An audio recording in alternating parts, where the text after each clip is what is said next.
Hey there, guys. All right, today we are back with some more of the Great War, and we are on to week 202. The Battle of Belleau Wood begins. Before I dive in, make sure you go and check out the links in the description box below. I would love if you joined the Discord and followed me over at Twitch. And please do go check out the gaming channel here on YouTube, upload old streams and stuff. By the time this gets uploaded, I should be, or well, I would have already begun uploading my playthrough of Assassin's Creed 4 Black Flag. Not at all like tangentially related at all to the Great War. It's just, that's just the best Assassin's Creed. So like fucking go watch those old streams. Anyways, all that said, I don't think there's really anything to say here at the beginning of this video. So, let's just go ahead and dive straight into it, huh? You're at war, Oh, and you're trying to hold off I a am. determined and capable enemy. Yes. When you falter and that enemy advances, you ask your ally for reinforcements. But what if he says they genuinely do not exist? You begin to evacuate your capital. Who could this be?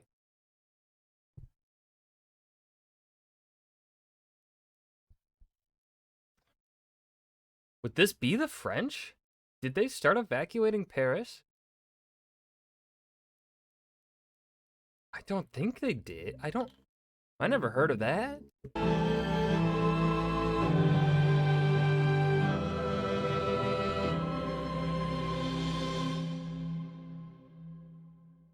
I'm Indy Nidell. Welcome to the Great War.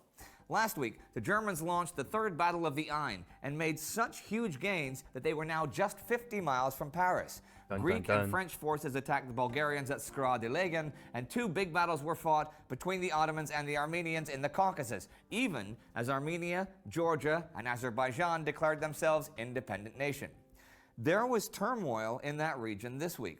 We saw that Kress von Kressenstein had Georgia declare itself a German protectorate so that Germany could secure the Baku oil fields before their ally, the Ottomans, could reach them with their army. And now, on June 4th, the Ottomans signed a treaty of peace and friendship with the Armenians, and the war of the past few weeks was over. German troops from the Crimea arrived in the brand new Georgian Republic III, and on June 5th, Ottoman Minister of War Enver Pasha himself, together with German General Hans I hope Enver Pasha dies a very horrible death. It looks like he dies pretty young. I hope he's fucking murdered brutally. von Zecht left Istanbul for Batum to try and solve the situation. The furious Vehip Pasha, leading the Ottoman army there, still ordered his troops to march from Alexandropol on Tiflis anyhow, though, and they were on the move as the week ended. And they weren't the only Central Powers troops on the move. Are the Ottomans wanting to just fucking piss off the Germans? That's not gonna go well. The German offensive that started last week against the French was still going strong. But I'd like to look at some of the issues the French had going into it. They had what issues don't the French have? I mean, they're French. 103 divisions in France, but 45 of them were north of the Oise River. A World Undone says that Germany had over 200 divisions, battered divisions, but still divisions in France and Belgium, and that the German preparations had made the challenge of figuring out where they would attack next to impossible. In fact, it calls this one of French General Philippe Pétain's greatest challenges of the whole war. Pétain's problems were further deepened by opposition at almost every step from Foch and other generals. These men continued to believe that the only way to wage war was to attack and attack again and again, almost regardless of the circumstances, and that when the enemy attacked, the only acceptable response was to stand in place and die rather than retreat. They saw Pétain's openness to other tactics, his willingness to learn the lessons of the past years, as weakness bordering on cowardice. It's true, he had repeatedly called for a... So I feel like Pétain and Pershing should get along then. PP generals. Sorry, I had the intrusive thought when I realized both of their last names started with P. They're the PPs. World War One. A defense in depth, as the Germans had used so successfully, but his directives were ignored. In fact, back on May 4th, Foch issued his own order that when attacked, even a temporary withdrawal was out of the question. So now the Germans had Foch broken has lost through his and are mind. 50 miles from Paris. On June 2nd, the Allied Supreme War Council meets at Versailles. The French government and tens of thousands of people prepare to evacuate the city of Paris. French command again begged American commander John Pershing to transfer American troops to the disintegrating French sector of the front and, even just temporarily, assign them to French units. Pershing said, "No way, Jose." Actually, what the French had asked for was 250,000 Americans to join the lines in June and another 250,000 in July. The British, French, and Germans had armies numbering in the millions on the Western Front. But it looked like the real American army wouldn't arrive in force until at least the end of the year. Pershing agreed to put 170,000 troops in the line, however the French needed them, in June, and 140,000 in July, but not a single man more. And the other new arrivals from the States would be supply and support for Pershing's future American army.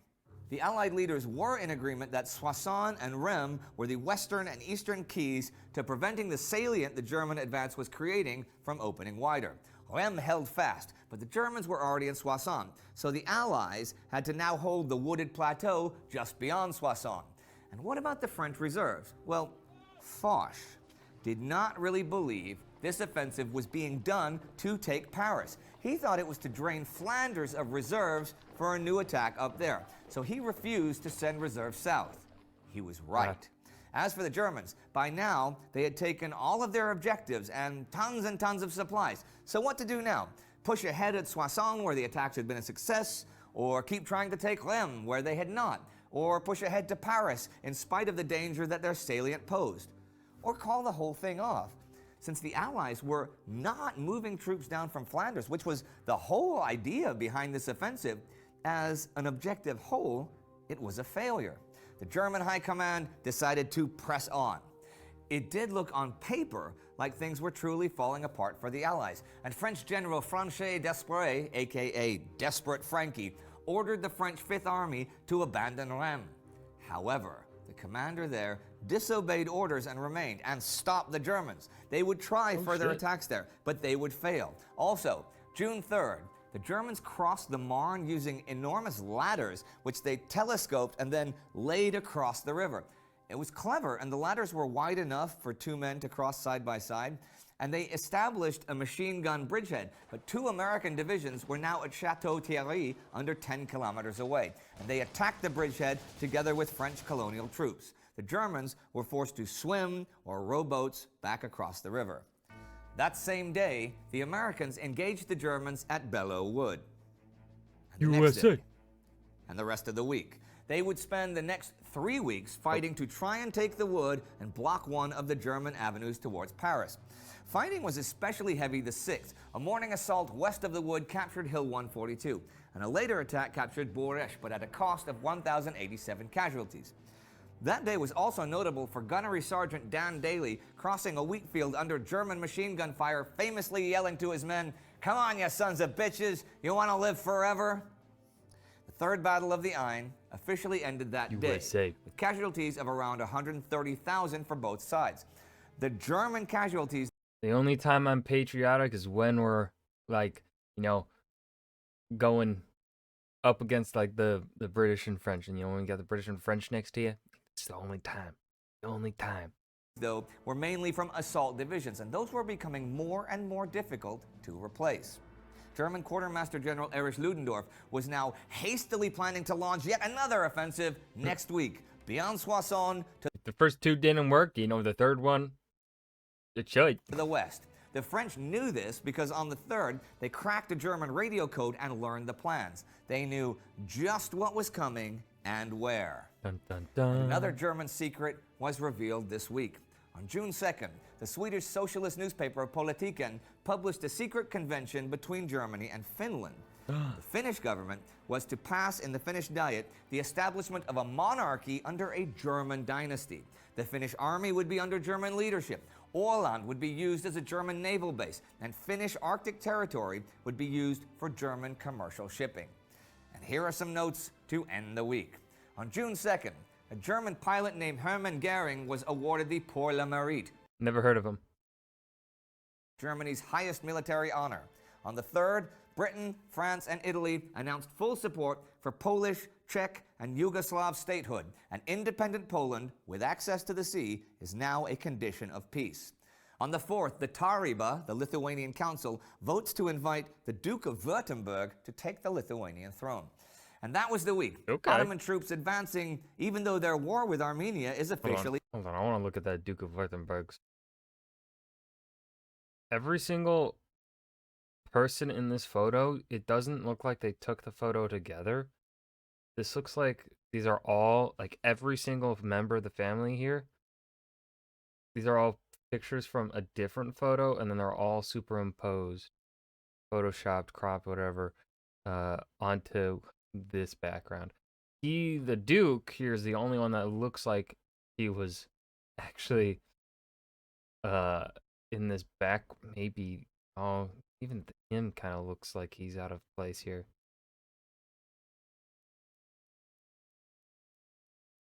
Yeah, like, I mean, the shadows are all on the right sides of their faces. Well, except for her.